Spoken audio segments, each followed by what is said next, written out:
The chair, Agora Policy, Ms. Ojovo Atuluku. The country director, MacArthur Foundation, Dr. Kola Shetima. Thank you for staying. Mrs. Cynthia Rowe, Head of International Cooperation and Development Director of the British High Commission. I think with your 5 points, you've said it all. Ms. Deborah Issa, Lead Governance Specialist, World Bank, the founder, Agora Policy, my friend, my brother, Mr.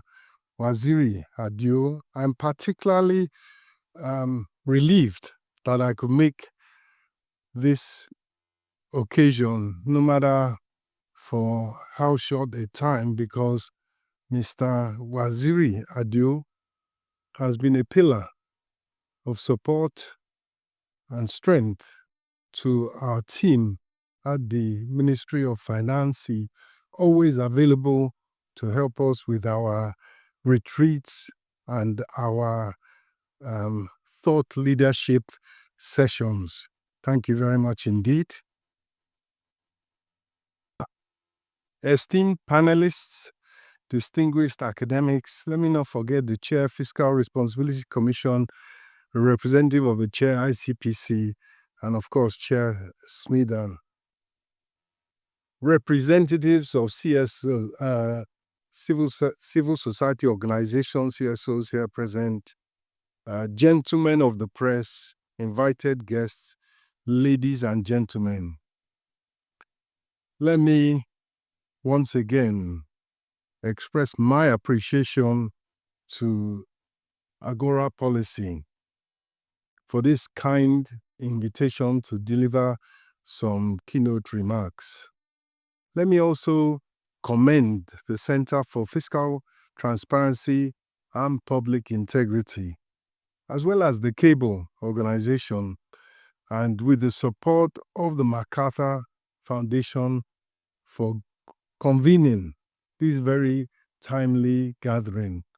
And I understand it's the second policy dialogue, and I would like to just encourage Agora Policy to stay the course, to maintain the effort, and to keep on providing their thought leadership, use their convening power to continue to support the area of improvement in our governance generally, and in particular in this area of local governments.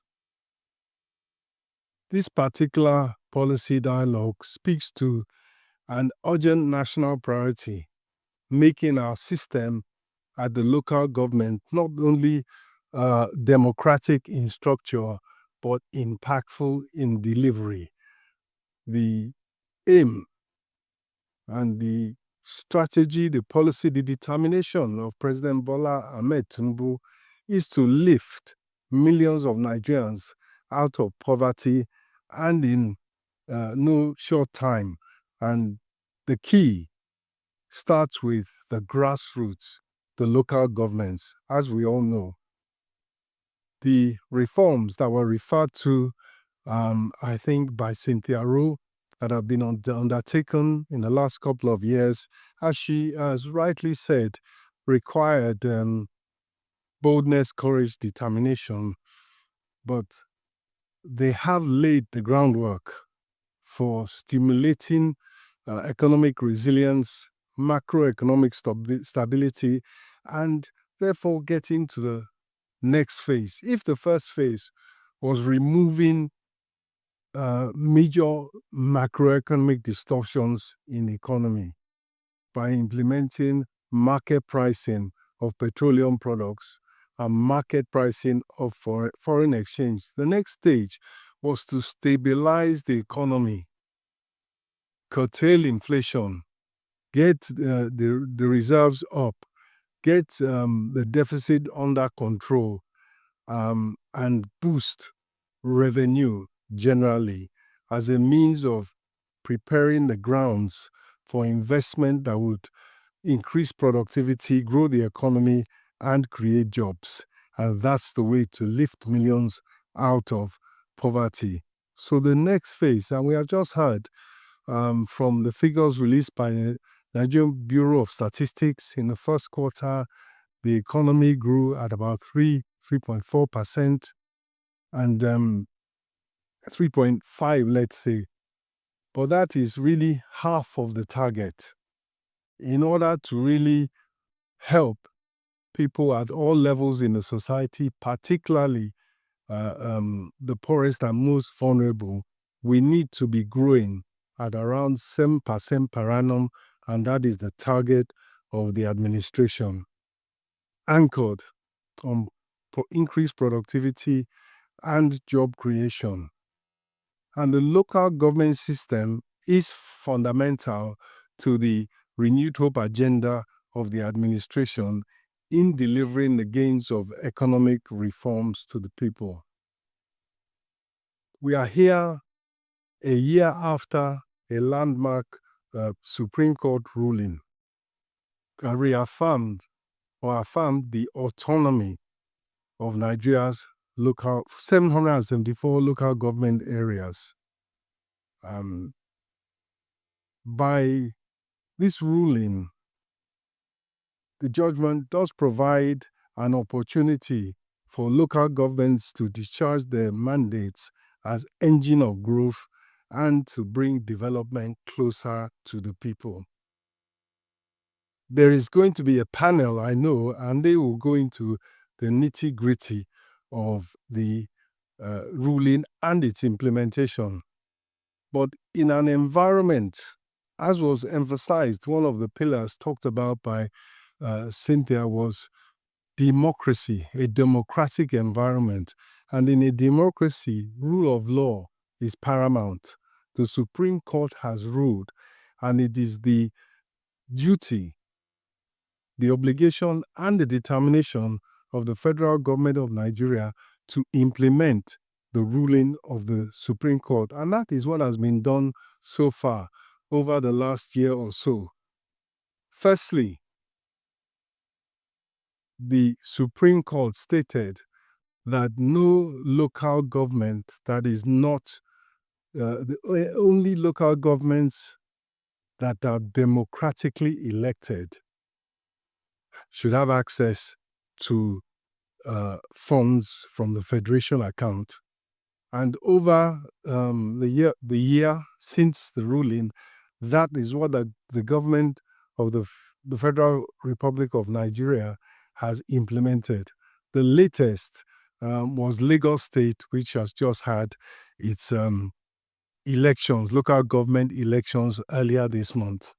So that aspect of the Supreme Court ruling has been implemented determinedly and with capacity, as they say. I think the second key item is to ensure compliance with direct payments to the local governments. And as we have heard, when you have policy, the challenge and the requirement is to implement is one that needs determination, political will, capacity, and those items are being brought to bear in terms of implementing the payments. And what we have to remember is that it is a work in progress. It is not, sometimes it's not as simple as flicking a switch because, for example, in this case, and as I said, I'm sure the panelists will delve into it, you have the situation of is a primary healthcare structure. You have primary education funding. The current funding structure is one that would need to be very much tinkered with in order for the complete direct payment of funds to each individual local government. So these are some of the situations on ground which, through determination, skill, capacity, and goodwill on all sides, they will be gradually unwound and dealt with such that the Supreme Court judgment can be implemented.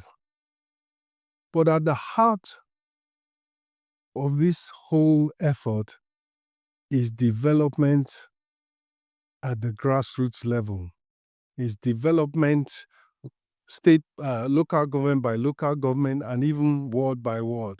And the federal government of Nigeria very much recognizes this, and that is why we will shortly, under the Federal Ministry of Budget and Economic Planning, be unveiling a brainchild, really, of my friend, my brother, the Minister of Budget and Economic Planning, Senator Atiku Bagudu, for a ward-based development program.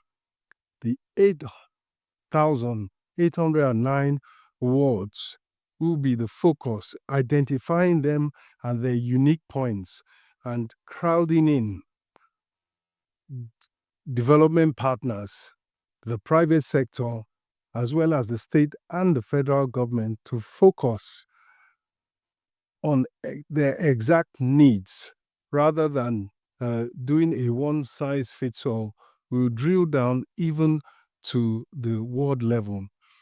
But for the local governments, there is already by the government a recognition and a focus on local government-based programs. For example, in line with the commitment to strengthen local governance and deliver tangible benefits, the federal government launched the Nutrition 774 initiative to deal with the issue of nutrition, food scarcity in each local government. And it is a program that's aimed at addressing malnutrition and food insecurity across all the 774 local governments, and is part of the broader National Council on Nutrition's program, designed to strengthen community ownership of nutrition interventions and expand access to essential nutrition services for mothers and children. That is at the local government level, which is the topic of our dialogue today. Likewise, complementing this is the Project 774, Local Government Connectivity, which represents an intervention in our broader governance agenda, and is recognizing that sustainable local government hinges on infrastructure connectivity. And it speaks particularly to the demographic of the young people who need access to technology, they need connectivity, and the project prioritizes the construction and rehabilitation of critical digital technology hubs across every local government. And this increased connectivity has significantly improved access to markets, both domestically and internationally, access to education, access to health services, and thereby fostering inclusive economic growth, elevating the standards of living in the local governments.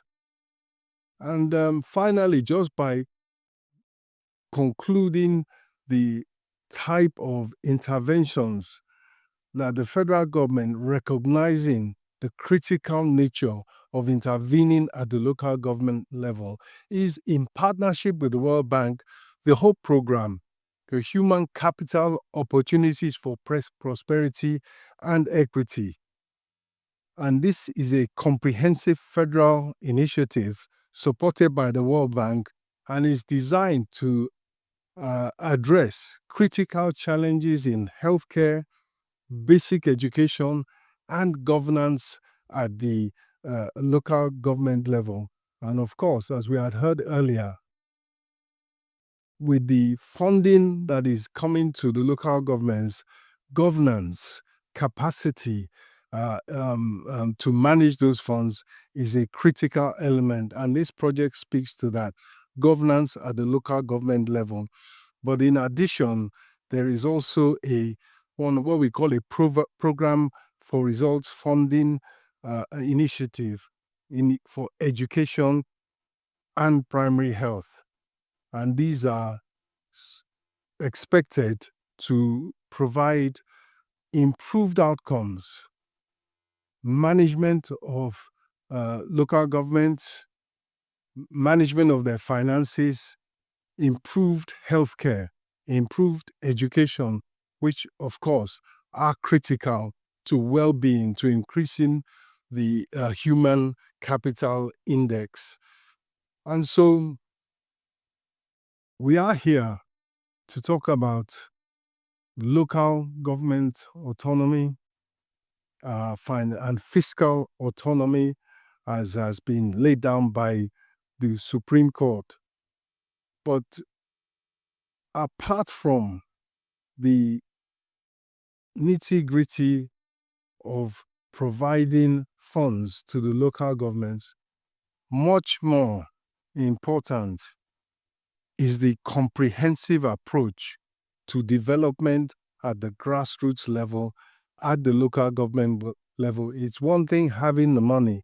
It's one thing, as was said earlier, and I must commend the 5 points we were given by the British High Commission. One of them was strategic planning.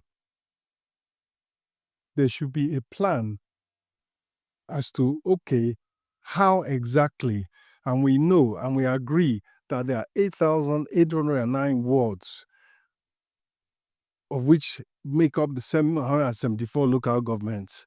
And they are unique and they have different needs, but there must be an overall strategic plan. And that is why just last week at the Federation Account Allocation Committee meeting, we did decide that there should be dialogue between the federal and the subnationals on developmental initiatives, developmental priorities. And likewise, there will be, and it needs to be, further communication, consultation, and collaboration as we try to implement this all-important step for local government autonomy. And it will always be the same in terms of implementation of policy. We have, after this, I will, just like my brother, Dr. Shetima, will shortly have to take my lead because I'm also chairing a meeting of the National Single Window Project. That is a major transformational project in the trade sector, but it is the same challenge of the need to have the will, to have the capacity and the determination to implement what on paper is a very, very worthwhile project. Similarly, yesterday I was at the Senate and they were saying that there's a law and it is not being implemented. And the agency in question, the head, he said, I've just come from, it was Lagos in this case, I've just come from Lagos, where before the law can be implemented, even though it is on the statute book, there's a requirement for consultation.